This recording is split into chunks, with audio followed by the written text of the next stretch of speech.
엣지 시공은 성형이 깔끔하게 돼줘야 상단에 굴곡으로 인한 주름이 없어야 됩니다. 전면 유지를 깨끗하게 면을 일정하게 성형을 하는 것보다 측면 유지를 성형하는 게 어떻게 보면 더 어려워요.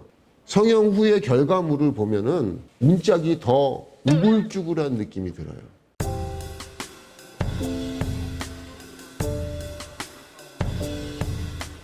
안녕하세요. 반갑습니다. 오늘 또 이렇게 여러분들을 찾아뵙습니다. 오늘 여러분들하고 같이 할 차량은 벤츠 GT43AMG 차량입니다. 지난번에도 벤츠 GT43AMG를 촬영했었는데 그때는 전면하고 후면 시공하는 모습을 보여드렸어요. 오늘은 측면 1열, 2열 그리고 쪽유리 시공하는 모습을 같이 보면서 또 여러분들과 나누는 시간을 갖도록 하겠습니다. 이 차는 이제 프레임 리스라고 하죠. 프레임이 없습니다. 그래서 이런 차들은 운전자가 문을 열었을 때 유리의 그 테두리가 그대로 노출이 됩니다. 그래서 미세한 상단과 측면의 마감에 따라서 필름의 어떤 눈으로 보여지는 그런 디자인적인 요소가 특히나 부각되는 차량이 GT43AMG 같은 프레임리스 차량입니다. 저는 주로 전문적인 시공 위주로 영상을 촬영합니다. 아마 영상을 보시고 도움이 되시는 분들은 전문 시공을 하시려고 하는 분들에게 좀 도움이 되지 않겠나. 물론 출장 시공이라든가 전시장 안에 들어가서 시공하는 분들에게도 물론 도움이 된다고 생각합니다. 하지만 이런 정밀한 시공을 매번 출장 시공 또는 전시장의 어느 공간에서 정밀한 시공을 구현하기는 시간적인 데미지가 있고 환경적인 데미지가 있어서 구현하기가 쉽지는 않습니다. 저는 주로 매우 전문가적인 수준의 방법들이나 디테일한 설명들을 제가 해드리고 있기 때문에 여러분들 영상을 보실 때는 항상 한 번 보고 두 번 보고 세 번 보고 해서 똑같이 따라 하시는 게 매우 중요하다고 생각합니다. 오늘 제가 피코 엣지라는 어떤 시공 방법을 알려드릴 텐데 피코 엣지는 글라스 틴트에서 설명하는 테두리 마감 기법입니다. 보통은 이제 쉐이빙이라는 표현을 쓰죠. 면도. 면도할 때 이렇게 칼로 다 이렇게 딱 긁어내지 않습니까? 면도의 개념도 있지만 보다 정밀한 엣지 시공을 해준다는 개념에서 마이크로 단위보다 피코라는 수학적인 그 기호예요. 그래서 피코 엣지라는 말을 글라스니트에서 쓰는데 피코 엣지를 잘하는 방법들을 그동안 여러 번 설명드렸지만 오늘은 GT43AMG 차량을 놓고서는 여러분들과 같이 피코 엣지 시공을 함께 해보도록 하겠습니다. 먼저 1열 시공 보여드릴 텐데요. 제가 말씀드렸듯이 밖의 유리를 깨끗하게 닦아주고 엣지 시공에서 중요한 부분은 제가 항상 중요하게 생각하는 엣지를 치기 전에 어떤 설정들 그 중에서도 성형을 말씀드리고 싶습니다. 엣지 시공은 성형이 깔끔하게 돼줘야 상단에 굴곡으로 인한 주름이 없어야 됩니다. 성형을 깨끗하게 쳐서 물 뿌리고 필름을 붙였을 때 상단에 이렇게 터널처럼 생기는 그런 것들이 생기면 엣지를 치는 순간에 그 틈으로 미세한 먼지나 유리 가루가 유입될 수 있습니다.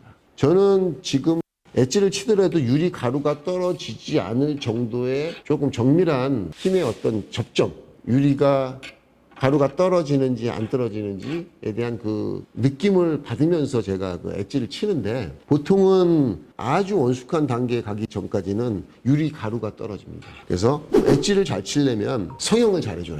특히나 유리의 그 상단 부분이 깨끗하게 성형이 돼 있어야 엣지를 치는데 굉장히 좋은 품질이 나올 수 있는 조건이 만들어지는 거죠. 예, 제가 성형을 해보도록 하겠습니다.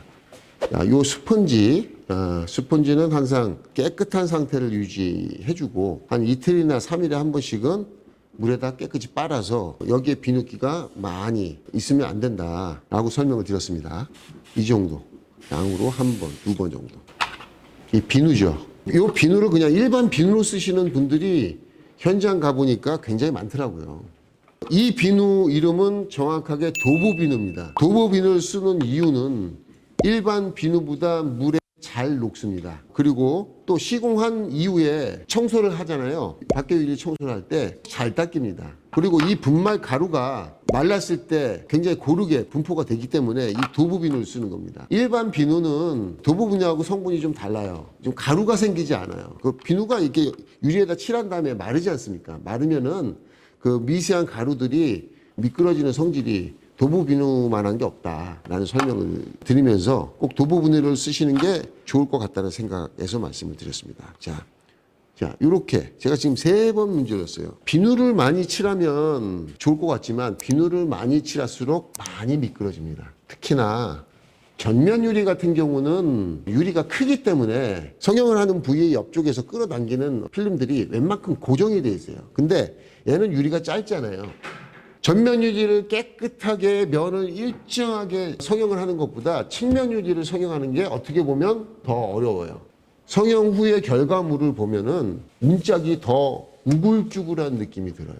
자, 측면 유리는 옆에서 지탱하는, 구웠을 때 옆에 끌어당기면 안 되잖아요. 그래서 끌어당기는 걸 최소화하기 위해서 비누를 아주 약하게 해서 물로만 필름을 고정하고 있어야 돼요. 그래서 많이 칠하면 안 됩니다. 살짝, 정말 살짝만. 그리고 테두리는 제가 지금 칠하지 않았어요. 이쪽 기둥은 칠하지 않았죠. 그 다음에 물이 있어야 필름을 고정하고 있겠죠. 자, 물을 칠하겠습니다. 자, 하단은 보통은 이렇게 얇게 칠하시는데 굴곡이 여기서부터 시작되거든요. 최대한 필름을 붙잡고 있게 하는 효과를 주기 위해서 조금 더 두껍게 위쪽으로 다 물이 올라와도 됩니다. 자, 이렇게 치겠죠.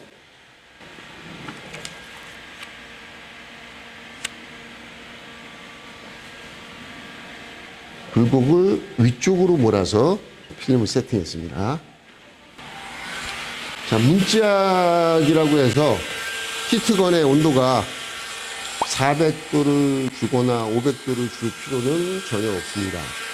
항상 말씀드렸듯이 열풍기의 온도가 몇 도냐가 중요한 게 아니라 이 필름의 표면에 닿는 온도로 생각을 하셔야 됩니다. 그래서 저는 항상 630도를 주고 속도와 거리로 온도를 조절을 합니다. 이 굴곡이 잘 보이는 각도를 잡고 이렇게 보면 굴곡이 아주 잘 보입니다. 특히나 이게 유의할 점은 뭐냐면 대부분 문짝을 성형할 때 얘가 열을 주면 수축을 하죠. 수축하다 보면 이 사이드에 있는 필름, 이쪽에 필름이 없기 때문에 얘를 끌어당겨요. 그래서 우글쭈글해져요. 물을 칠했지만 끝에서 잡아당겨주는 힘이 약하기 때문에 한 번 더 이쪽으로 끌어가게 하는 효과를 없애기 위해서 한 번 더 이렇게 잡아주고요. 그러면 예, 정말 필요한 부분의 굴곡만 보여주게 되죠. 이렇게 가줍니다. 전면 유리 성형하는 거하고 비슷하죠. 근데 이것도 한 곳에 집중해서 열풍기 방향을 고정해서는 안 됩니다. 계속 움직여줘야죠. 자, 옆에서 보니까 지가 계속 수축하고 있어요. 근데 이게 들이대면은요, 우글쭈글, 엉망진창이 되죠. 문짝 성형을 할 때도 결과물이 평평하게 나와줘야 되고, 이뻐야 돼요. 굴곡은 불과 얼마 되지 않아요. 이거를 갖고 이렇게 지져버리면은 안 되죠. 살짝만 스쳐 지나가면 그냥 되는 거를 너무 과도하게 수축을 하는 경우가 태반인 것 같아요. 그러니까 문짝 성형을 막상 어려워하고 또 결과물이 이쁘게 나오지 않습니다. 대부분. 이거를 이쁘게 쳐줘야 엣지가 깨끗하게 나오는데 문제는 아주 어려운 곳에 있지 않고 쉬운 곳에 있다라고 생각을 해요. 자, 카메라에서 잘 보일지 안 보일지 모르겠는데 손으로 다 이렇게 누르지 않고도 이 정도 나와줘야 됩니다. 보세요. 자, 이제 성형을 마쳤고요. 이거는 재단 다이 위에서 이 테두리 부분보다 1cm씩 키워서 가재단을 해서 가져와서 성형을 한 겁니다. 그래서 지금 붙이게 되면은 상단과 측면에 필름이 1cm씩 올라오게 되겠죠. 그 올라온 부분을 제가 피코 엣지를 쳐서 엣지 마무리를 시도해 보겠습니다. 엣지에서 중요한 것은 엣지를 친 다음에 이 유리의 상단과 또 필름의 틈이 있는지 없는지도 굉장히 중요한 요소지만 다 마무리를 하고 스퀴징을 끝냈을 때 밖에서 봤을 때 필름이 마르고 결과물에 이 상단에 5cm 안에 미세한 티들이 있느냐 없느냐 또 있어도 얼만큼 적게 그 티가 들어가느냐. 물론 밖에서 흰 점 같은 미세한 티가 들어갔을 때 헤라의 끝부분을 갖고 마감을 해서 보이지 않게 하는 효과는 줄 수 있지만 자국은 생기겠죠. 그래서 최대한 기본적으로 무조건 먼지가 안 들어가게 청소를 하는 게 중요합니다. 자, 그 청소 중에서 제일 중요한 것이 이 면치라고 그러죠. 유리이기 때문에 여기 손이 다쳐요. 그래서 이 유리의 상단 부분하고 모서리 부분, 측면 부분을 이 면치라고 그래서 기계로 다 마감을 해놨어요. 손이 안 비죠. 부드럽게 마감을 해서. 자, 면치의 끝선, 그 다음에 유리면, 순수한 투명한 유리면과 뿌연 이 면치 부분의 경계선을 미세하게 잘라낸 것을 피코 엣지라고 합니다. 그래서 피코 엣지를 잘 치면 썬팅 필름이 아니라 컬러 유리처럼 보이는 효과가 생기게 되겠죠. 자, 중요한 것은 이 면치 부분이 오르락 내리락 하면서 이 고무에 쪄들어서 한 번 청소로는 되지 않는 고착된 먼지가 이 상단에 좀 있다는 거예요. 그래서 막상 시공을 할 때 그 먼지들이 유입되는 경우가 많습니다. 그리고 청소할 때 물을 뿌리면은 희한하게 이 면치 상단 부분하고 이 바깥쪽에서 이렇게 타고 들어오는 경우가 있어요. 분명히 여기 청소를 3번, 4번 해줬는데도 또 먼지가 있어. 그거는 어떻게 된 거예요? 타고 들어온 거죠. 그래서 청소를 상단 부분, 이 면치 뒤쪽까지 깨끗하게 해줘라. 그게 아주 포인트입니다. 자, 청소를 해주겠습니다. 청소하고 붙이고 스퀴징하는 순서가 전면 유리하고 크게 다르지 않아요. 자, 이건 필름이 시공됐던 차량이고요. 필름을 탈거한 상태입니다. 특히나 이런 경우에 이제 청소를 깨끗하게 해줘서 기존의 본드 자국이나 미세한 먼지가 들어가지 않게 하는 게 재시공에서의 어떤 포커스고 기존에 필름이 있었기 때문에 굉장히 주의를 해서 청소를 해줘야 됩니다. 먼저 한번 올가 7을 탄 용액.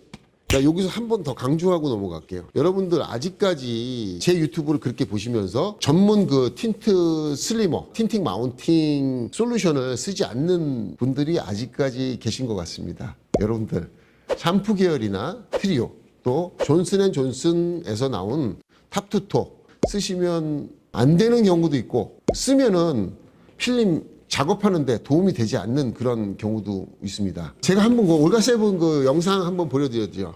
올가 7은 딱 뿌리는 순간에 물에 순간에 다 녹아버립니다. 여러분들 샴푸나 트리오 보면은 그 샴푸나 트리오 용액이 덩어리가 져서 밑으로 쫙 내려오는 거 보셨을 겁니다. 물론 흔들면은 물에 녹는 것처럼 보여도 그 입자가 올가 7처럼 그렇게 곱게 물에 녹지는 않습니다. 남아있는 거죠. 그리고 그 성분 안에는 염소 계열이나 세정 성분이 있어서 필름의 점착제하고는 완전 상극인 물질들이 들어가 있어요. 그것이 필름에 남아있으면 빨리 탈색이 되거나 어떤 열차단 기능이 떨어지는 그런 부작용이 있기 때문에 제가 항상 말씀드리지만 저희 회사 제품인 올가 7을 쓰지 않으셔도 괜찮습니다. 틴트 슬리머, 틴팅 마운팅 솔루션 뭐 이런 종류인데 저희는 이제 올가 7을 팔기 때문에 올가 7을 꼭 사용해 주시기 바랍니다. 아까 청소를 했는데 다시 아무리 청소를 해도 여기에 미세한 돌가루가 있다라고 간주를 해 주셔야 됩니다. 그 다음에 칼로 다 싹 긁어냈지만 자, 손으로 이렇게 느끼면서 소리를 들으면서 여기 틱틱거리네. 여기도 또 틱틱거려요. 영상 속에서는 소리가 안 들릴 텐데 2개 띄어냈습니다. 손으로 이렇게 느끼면서 손에 틱틱틱틱 느낌이 와요. 아니면 소리가 나거나. 상단 같은 경우는 이런 식으로 좌에서 우로, 우에서 좌로 해주시면 더 좋습니다. 자, 필름을 이제 부착을 하도록 하겠습니다. 이면지를 벗기고 필름 부착할 텐데요. 자, 이 청소용 스퀴즈, 이게 굉장히 부드럽죠? 청소용 스퀴즈로 다 이렇게 청소를 하게 되면 미세한 물 속에 들어가 있는 먼지가 상단으로 올라가는 경우가 있어요. 그래서 이렇게 대고 상단에 있는 물기가 아예 발생하지 않도록 이렇게 극세사와 함께 청소를 상단에 밀어줬습니다. 자, 여기에 남아있는 물기는 굳이 헤라로, 플라스틱 헤라로 청소하시면 중복 동작이 됩니다. 굳이 이거는 헤라로 청소하는 것보다 물로 다 흘려내리면 좋을 것 같아요.